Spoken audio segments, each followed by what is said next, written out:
Welcome back to Your Average Witch, where we talk about witch life, witch stories, and sometimes a little witchcraft. In this episode, we meet Shanna Stoker. If her name sounds familiar, it should. She's a descendant of famous author Bram Stoker.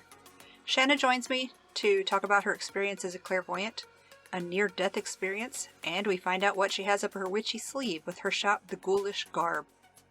I had a great time talking to Shanna, and when that happens, you get an extra long interview. Be sure to come back for part 2. And now let's get to the stories. Hi, Shanna. Welcome to the show. Hi. Thank you so much for having me.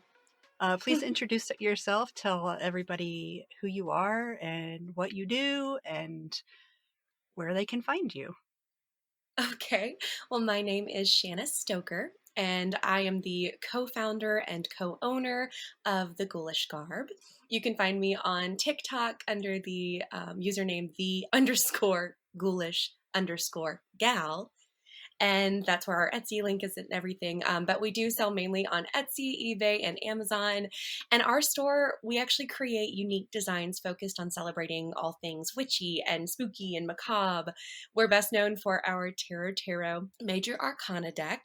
And we sell all of our designs on clothing and tapestries, phone cases, mugs, all of that kind of stuff.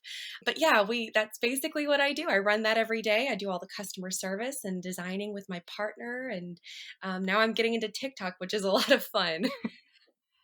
So I did Google you, which I do. So you moved from, I saw that you went to school.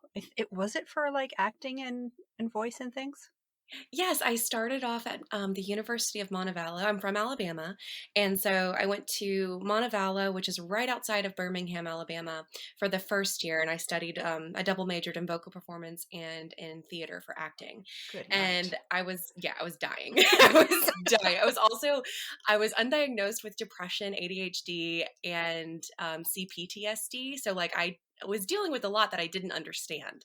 And then it's also a very, very, very famously haunted school. And Ooh. I seem to just attract the paranormal. I have my whole life. So that was a lot for me to deal with. And I was still relatively new in my practice with witchcraft and in, setting boundaries and figuring out how to deal with all of that in a safe way. And so I ran from that school after the first year. And I went to Auburn University after that and finished, and I ended up getting my degree in history with musical studies on the side. Holy gosh. That's cool. Thanks. How did you go from there to a witch shop? Right, I know. Okay, so this is actually my second small business. While I was in school at Auburn University, my voice teacher set me up with somebody who wanted a princess at their child's birthday party. And so from there began a very successful small business where I was a character performer for children's parties. And that helped me pay my way through school, which was amazing. And then, ultimately, while it was successful, I just got really burnt out from that. It wasn't my passion anymore. And even though I think it's a wonderful, wonderful venture, and there's so many friends that I've made through it who it is their entire life, and it's so beautiful to see, it wasn't right for me. And I knew that. So I wanted to go ahead and figure out what was. So I finished my degree in history, and I was working as a pre-K teacher for a while there. Oh. And yeah, and my business partner, who became my business partner, we both were in the 9-to-5s and just miserable. And we decided that we wanted to try to find a way to start our own business so that we could work for ourselves. And that was the first thought. And then from there we said, okay, well, what will our niche be? And I always have been interested in witchcraft and the occult and the macabre. So of course, I was brainstorming and I pitched to him that idea, and we both were really excited about it. So we started by just brainstorming 100 different ideas for designs. And when we got 100 on paper, we said, okay, we can do this. We can work from this. And that's how it all started. It's so crazy. And here we are 3 years later. How did the tarot come in? Well, I've always been interested in tarot since I was a young girl. My uncle actually is the first person who ever told me about tarot. He is a practicing witch, and so that's something that was always a part of my life. And tarot always gave me such incredible insights into myself, and it just, oh, I just have such a passion for it. So I mentioned to my partner about, well, what if we start making our own version of tarot designs? It wasn't intended to be a deck. It was just going to be on our clothing and on our, our merchandise. But when we sat down and we really started doing our research and looking into how we can turn the Rider Smith Waite tarot deck into our own, like bring our Yeah. own personalities and interests into it, and how can we make it, work for our business. And I thought, well, what if we do like a Halloween themed deck, or designs rather. And we sat down and we started working on them. It just took us like our creativity by storm. It was amazing. It tapped into something in both of us that was just so cool to see. And we just, every time we work on designs, it's just this beautiful melange of all of our interests and everything that we have going for us. My research abilities with my history degree, and he's a software engineer. So, I mean, it just, everything that we do really brings ourselves into it. And I just love that tarot has the ability to show you new things every single time that you look at a design. So, and that's what we wanted to do, was make sure that we were meticulously taking every single detail into consideration, so that you might notice something one time that you're looking at it that makes you feel one way, but when you're in a different mindset and you look at it again, you'll notice a whole different side of it that you didn't see before. And I love that about tarot. I love that you can interpret it the way that you want to. I will admit that am crap at tarot. It takes practice. It I've is tried a lot. intimidating. I've tried for more than a decade, and it just won't stay. Just like Spanish, it won't stay either. I definitely think that we all have, all of us who practice, we have our own strengths, and we have our own callings, and we have our own, like, you feel when something that you're trying, something new, when it ignites something in you, like it's meant for you. And I definitely feel that way about tarot, but there's other things in witchcraft that I don't necessarily feel that way about. And I love that witchcraft is so customizable that way. Do you plan on doing a complete deck? Okay, so we weren't planning on it eventually, or initially. Like I said, we weren't even planning on doing a deck at all because we had no idea if people were going to like our stuff. You don't know, right? Like it's crazy to think about. So when we decided to create the major arcana, we said, okay, we're just going to go ahead and release this and see what people how it's received, how do people feel about it, use it mostly as an oracle deck, and just kind of see how people like our work and the energies that we've put into this. And the feedback has been overwhelmingly positive. It's amazing. So because of that, we have decided that in the long run, we are going to expand it into a full deck. Yay! Yes. However, it's going to take a long time because there are two of us that do the designing, and then we take it to our third artist, or who is our artist. And we spend probably anywhere between 5 to 20 hours designing each individual card. And then after we've finished creating the design, I go through and I very specifically write down every little detail that we want. And I try to find, and we find images that we can show. This is the color of the hair. We want the dress to fall like this. We want her foot to be pointed like this, that kind of thing. Yeah. And then he goes through and he gives us a sketch, and we revise that, and then gives us a final, and we revise that. And then we finally get our end result. So it takes about a month per design usually, for the whole process. So it's going to take a long time. And we do have a couple of other things that we are working on before we can get started on that. So in order to make sure that people can appreciate the work that we've done already with the major arcana, we do plan to give a discount for the full deck to those who can verify that they purchased through us the major arcana deck. That way you can go ahead and enjoy it now and learn with it now, before, instead of feeling like you have to wait for the full deck, which is probably years away. That's cool. And years, plural. Yes. That is so neat. Thank you. Now, what does it mean when you call yourself a witch? What does that mean to you?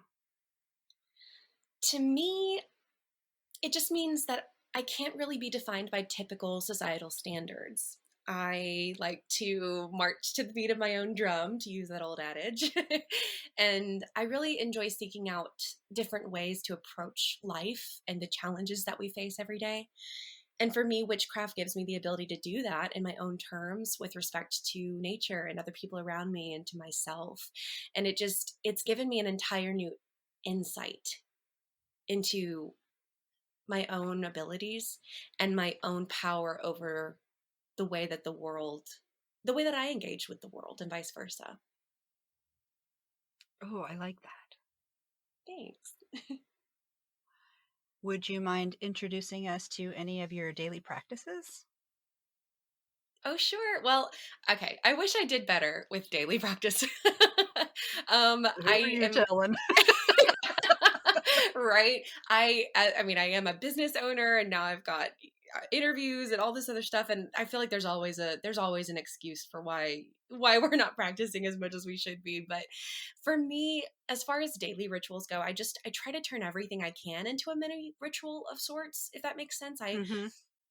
I set intention when I stir my coffee in the mornings. I wake up and I try to say thank you to the universe for my rest or for the day ahead Oh, or my that's a good one. cats. Yeah, just anything that I can. I think being grateful is such a beautiful way to start your day. And I like candles or incense a lot, and I try to visualize my problems dissolving in the flames and my hopes being rekindled, like at the same time, if that makes sense. You know what I mean? And just I think that those little intentions and those little observations and those little versions of keeping your mind and your spirit on track, to me, have been the most powerful thing that I've done.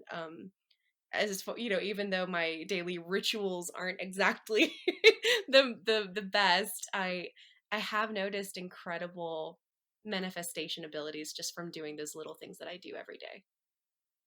They sound great to me. What do I do with my Thanks. life?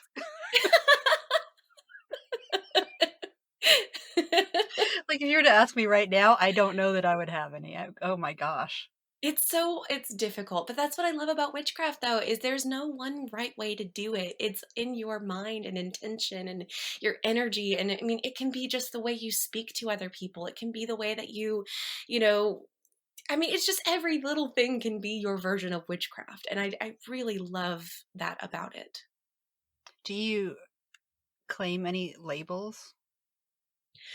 Any Not witchy labels? really. I guess, okay. What exactly do you mean by that, Like if you don't mind? green witch, head Yeah, witch, like okay. whatever that I don't really Instagram tags. claim. I don't really claim. I guess I would call myself a pagan, but that's pretty broad. I think animism is something that I'm really drawn Yes. to. Yeah, just the innate, or the idea that everything has an innate energy and spirit. Um, I'm really attracted to I've always been very attracted to animism, and I'm very, very in tune with animals. That's one of my gifts, I guess I would say. And because we just get each other. Me and animals, we click. There's never been an animal I haven't just fallen in love with. I mean, I love them all. So I really appreciate the way that animism gives them this beauty. I mean, not gives them, but embraces their spirit and their individuality and their souls. I relate to that a lot. Good. I'm an animal lady. I love being an animal lady. It's nice. It gives you a whole different appreciation for the world, I think. You have a famous relative. Hmm. Can you please explain that? And do you consider that, like, was he into any of the witchcraft stuff? Because I want to ask about your family history with witchcraft, but he's part of your family history, and I want to talk about that if you do. Absolutely. Yes. So I am related to Bram Stoker, who wrote Dracula. That is my little claim to fame. As far One of many, as. though, with you. I'm Oh. one of many. Thank you. Um, I don't. I don't know that he was ever into witchcraft. When I think about when he lived, spiritualism was budding, right? It was, I mean, he died in 1906. So spiritualism really kind of was gaining a huge following in Europe and in America in the late 1800s. So, I mean, he definitely would have been around for that. And I think a lot of his work had to do with the occult kind of being embraced in a way that, I mean, look at how it is today. It's just incredible to see the domino effect of his and Mary Shelley's work and people Hmm. like them and Poe, that they could create such a massive um, kind of underbelly of pop culture that has now become so embraced by so many. But I mean, it started back in the 1800s. And I think, even though I don't think that we have any evidence that he was a witch or practiced witchcraft, just his work in the occult and with the macabre, just in his writings, did so much for all of us today that I wish he knew. I wish he could know what he did for the weirdos like us. Yeah. So moving back closer to now, do you have I see you said your uncle. Do you have any other family history with it? Not really. So my uncle, yes, is a practicing witch, and he's the one who taught me all about witchcraft and about the many different variations of what you can do with it and how it can very much be a part of whether you're religious or secular or, whatever have you. He is he practices Judaism. So he uses that within his magic. I don't have any particular religious practices, but I use my magic kind of as my as my religion. As far as my other family, my grandmother told me from a pretty young age that I would probably have the gift. She felt like I did, the gift of clairvoyance mainly, because she had the gift of clairvoyance. She was actually born with a veil over her eyes. So I don't know if you're Mm, familiar with that. yes. Yes. But you can Okay. still explain it in case others aren't. Yes, of course. So being born with a veil over your eyes just means that there's actually it's a piece of skin that is attached from your forehead, and it covers your eyes, and they can easily, go in and take care of it, take it off, and make sure that you don't have that for the rest of your life. But it's said that if you are born with a veil over your eyes, you have the gift of clairvoyance. That's what that is supposed to mean. And my grandmother's very devout Christian. She is Assembly of God Christian. That's her preferred, I guess, sect of it. And so she always kind of felt that pursuing clairvoyance was against her faith. But she did go to visit she visited a not a tarot reader, but a fortune Like a teller, I suppose. seer? Yeah, she did. And as soon as as soon as she held my grandmother's hand, she said, "You have the gift, and Mm, you." And she told her that she was going to pass it down to her youngest daughter. Well, my grandmother didn't have any daughters; she had two sons, and I'm her youngest granddaughter. So she told me that she believed that's what that meant. And I have had many experiences where I do feel very confident in saying I do have the gift of clairvoyance.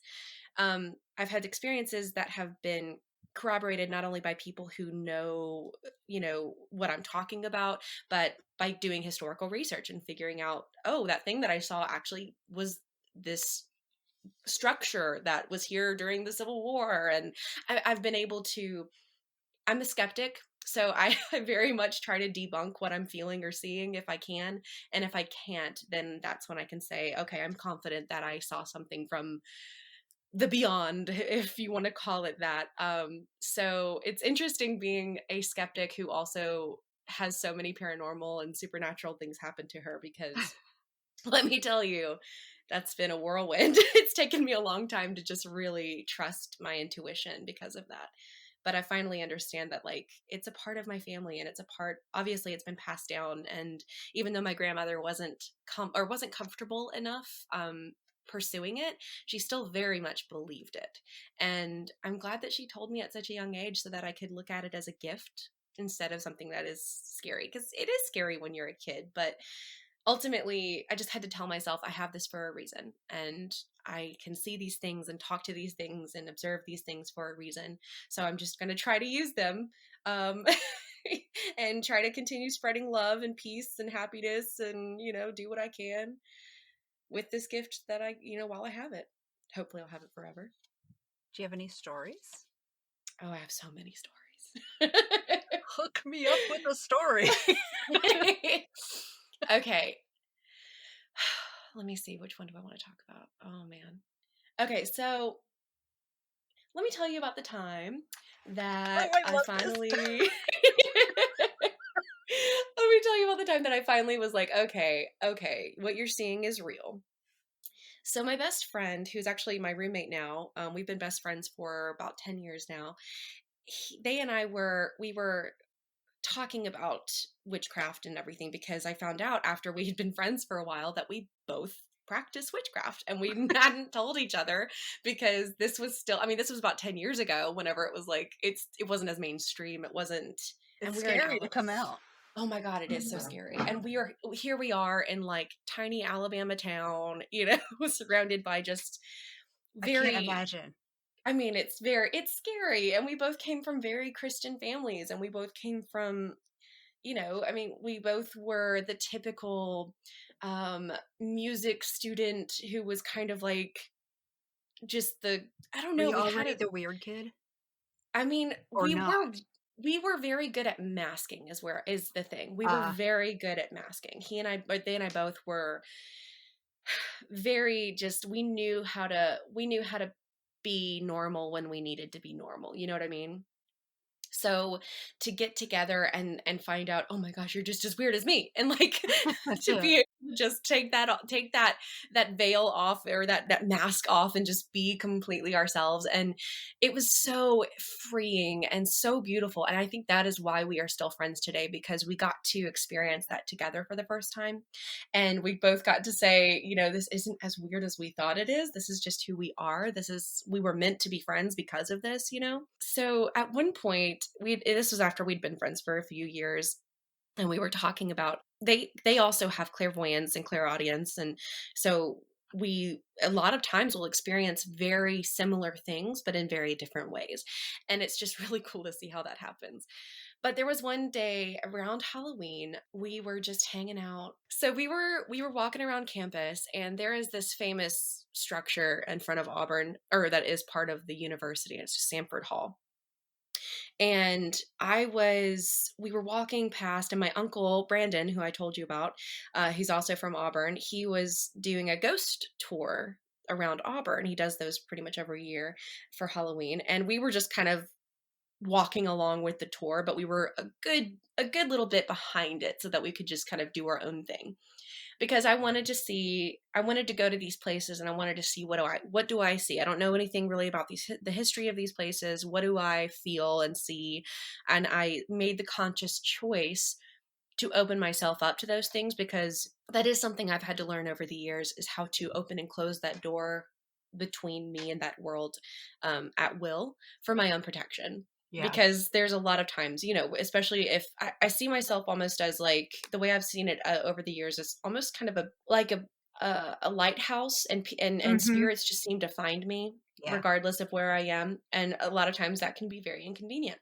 So I have to... Inconvenient. I mean, that's the best word I can tell you for it. So I had to really, really, really learn how, and through my witchcraft, I was able to do this more easily, how to protect myself from those things, and shield myself, and close that door when I'm not inviting visitors in. You know what I mean? Yeah. So I had made the conscious decision before this to go ahead and open that door and say, I'm only allowing certain energies in, but I do very much want to see things. And I do invite you to come and talk to me if you need, or whatever, you know what I mean? So you just kind of, you set those boundaries for yourself. Even though you're opening the door, you still want to set boundaries. And it's just a way for you to protect yourself, so that you aren't allowing just anything to contact you, or anything into your space. So I had done that, and we're walking in front of Sanford Hall, right? So we're behind this ghost tour, and it's Marcus and me, my best friend Marcus. And I look over to my right where Sanford is, and I immediately see And when I say see, let me explain.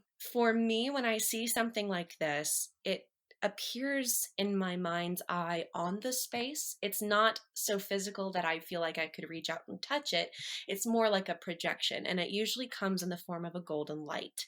So it's kind of a shimmery golden, almost like wavy, like when the heat comes off the pavement and you can Hmm. see that, but it's a little bit of a wave to it. It kind of comes off like that to me in my mind's eye, and I can see it into the space. And so we're in front of Sanford Hall, and I look over and I immediately see this projection of these two, it looked like fences, and I could see in between the specific like slats of the fence. It wasn't slats, it looked more like almost ironwork. And it was on either side of this path that led directly to the building. It was this big clock tower building. If you look up Sanford Hall, Auburn University, it's the main hall. It's been there since Auburn University was, you know, it was a different name. I can't remember off the top of my head, but before it was even Auburn University, it was like one of their first buildings. And I saw these two enclosures on either side of this pathway, and I could see people outside of the enclosures, but I was mainly focused on the people inside the enclosures. They seemed aimless. They were just walking around, some were sitting, but it seemed like they were in a pen. It was just the strangest thing, and I couldn't understand it. But I felt like they were there for a reason, but they also felt aimless. It was the strangest thing. And so later I go back into the archives at the university, and I'm trying to do some research, and I found out that Sanford Hall was actually used for, I want to say it was tuberculosis. Oh. At one point it was used to house people who were sick with tuberculosis. And one of the things that they did for patients with tuberculosis, they believed that sunlight would help their ailments. So a lot of tuberculosis hospitals would have a wing dedicated to just big windows, and they would have the patients go in there for hours upon hours during the day.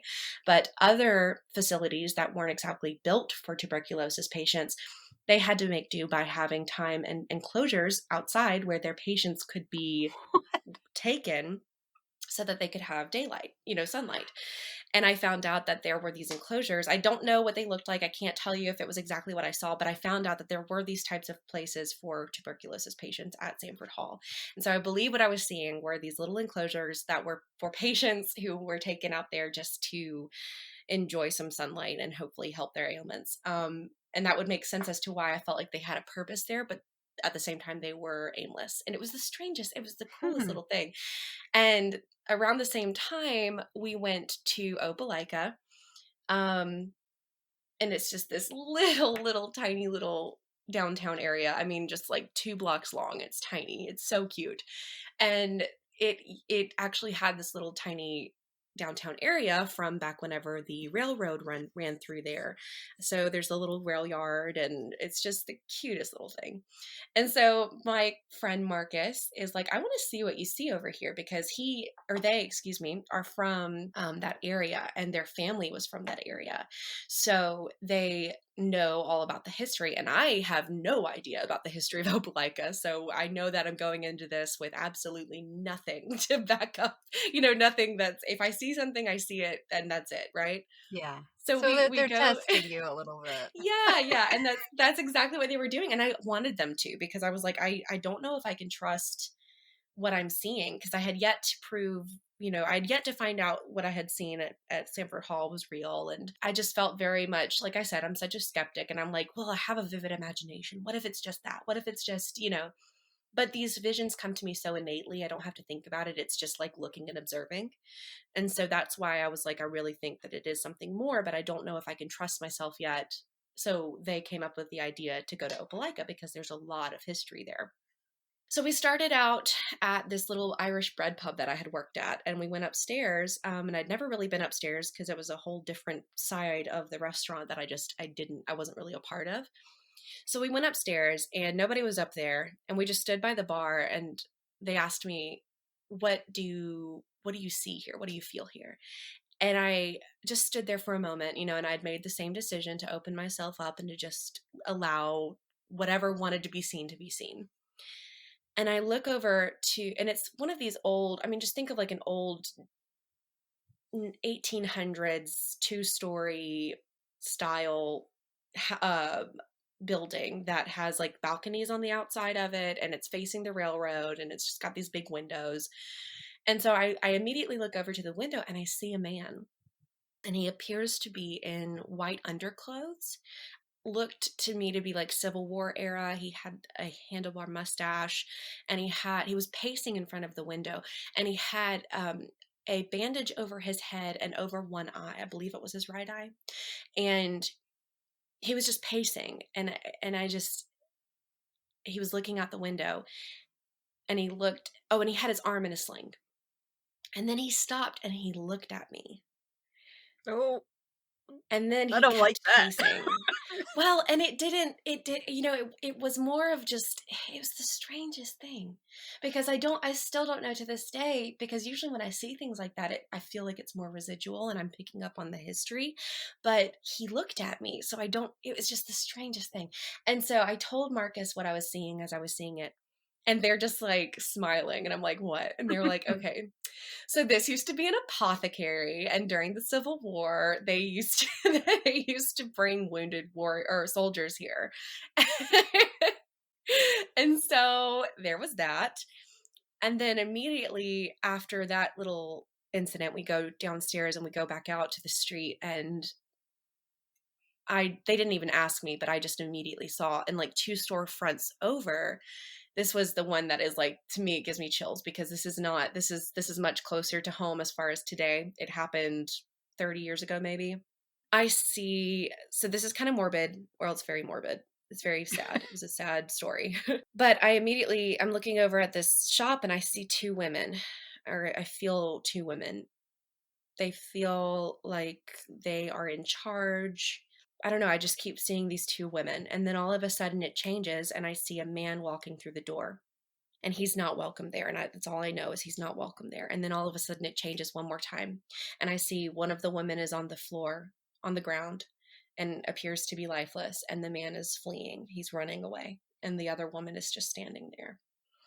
And I'm telling Marcus all of this. And they are just absolutely mouth agape, like, holy moly, because they were not, they didn't ask me about that one.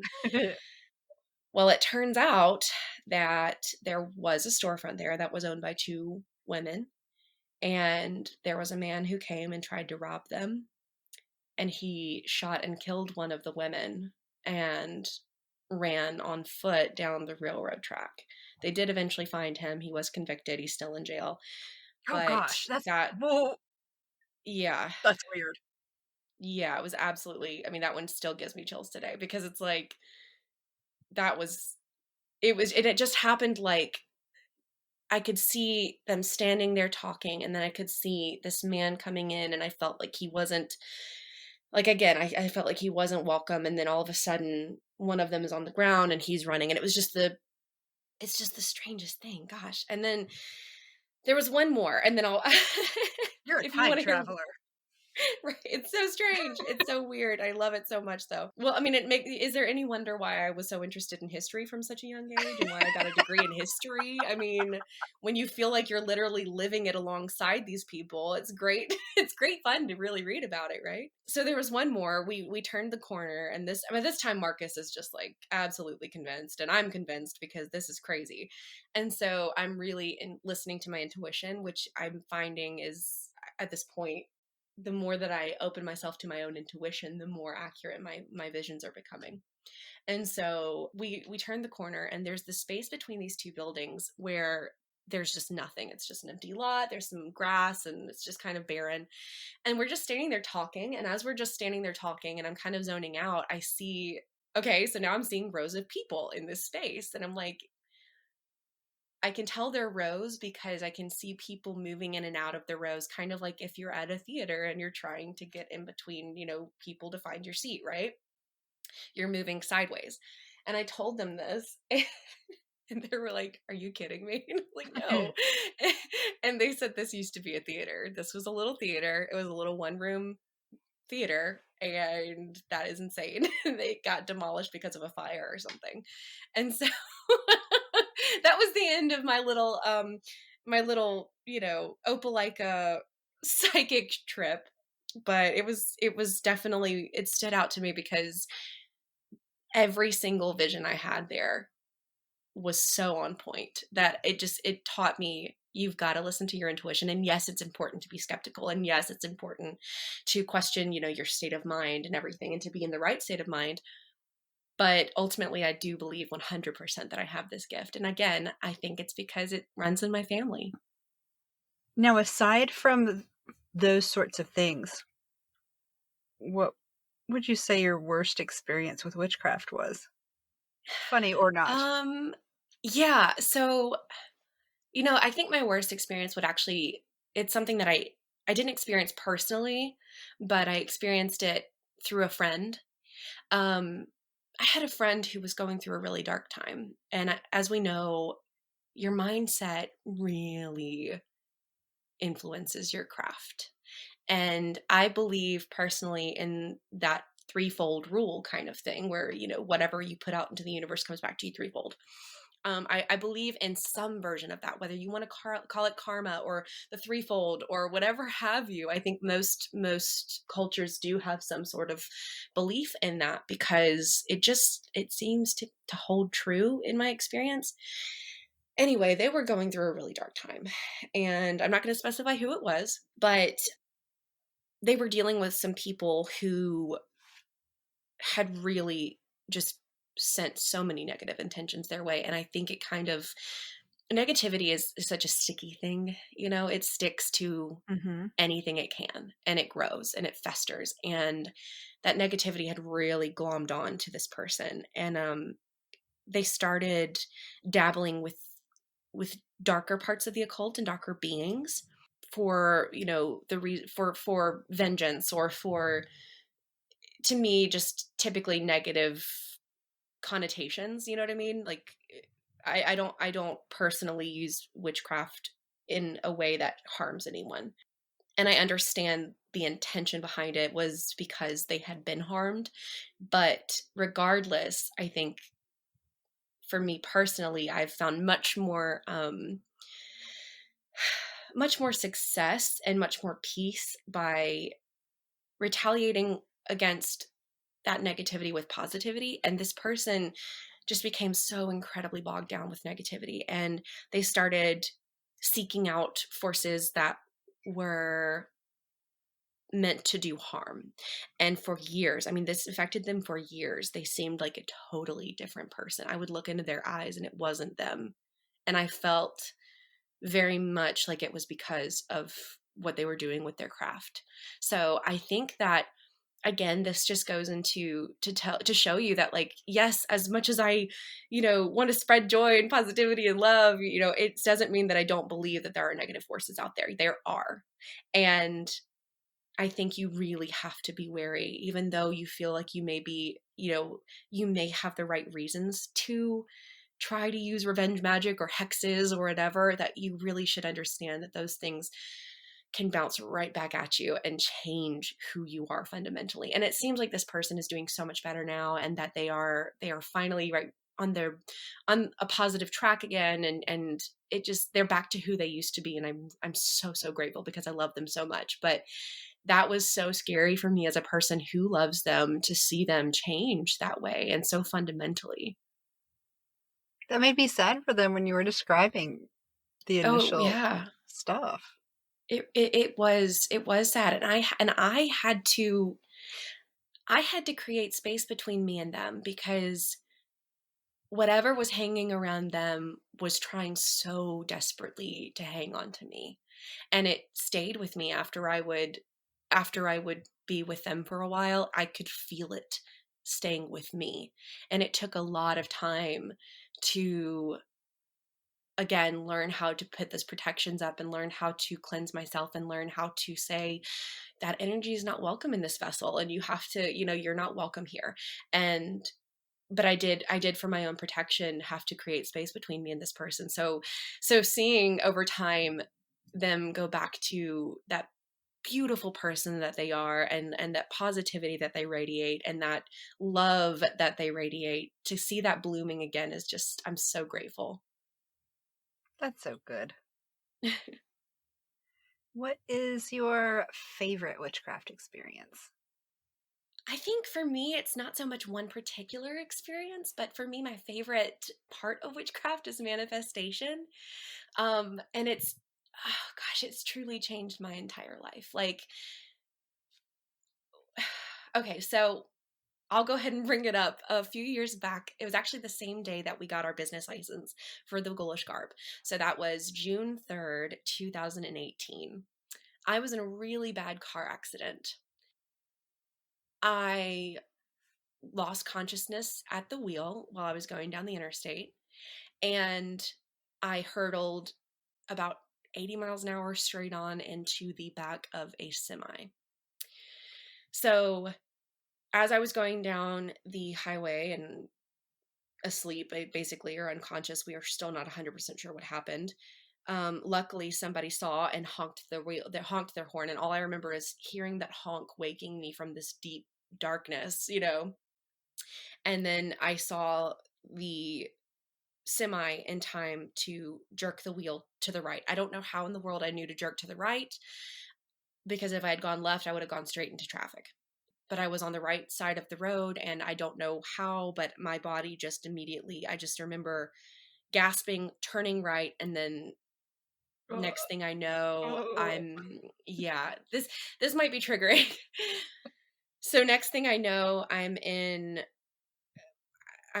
my car, and I'm feeling this like wet, which I thought was just like something from my car, but it turned out to be my own blood. And the top of my car is completely gone. It was like 100 yards away.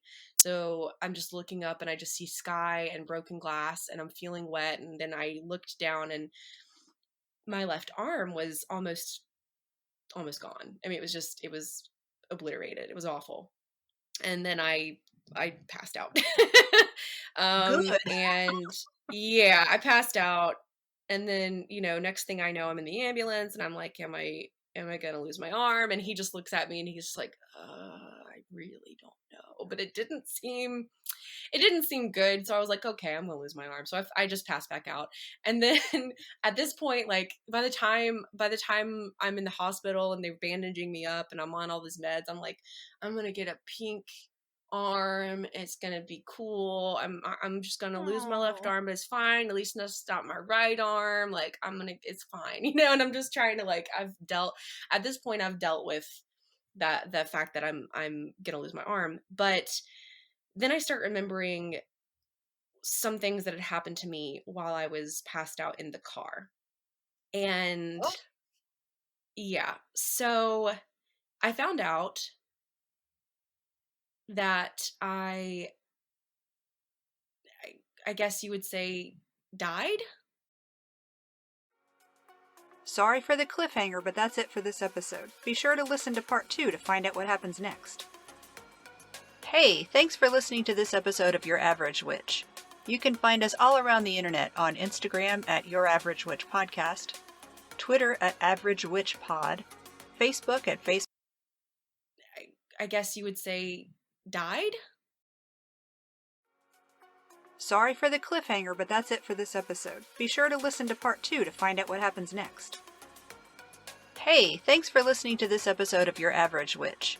You can find us all around the internet on Instagram at Your Average Witch Podcast, Twitter at Average Witch Pod, Facebook at facebook.com/Your Average Witch Podcast, at YourAverageWitchPodcast.com, and at your favorite podcast service. Want to help the podcast grow? Leave a review on Apple Podcasts. You just might hear your review read at the end of the next episode. If you'd like to recommend someone for the podcast, like to be on it yourself, or if you'd like to advertise on the podcast, send an email to YourAverageWitchPodcast@gmail.com. Thanks for listening, and I'll see you when the moon changes.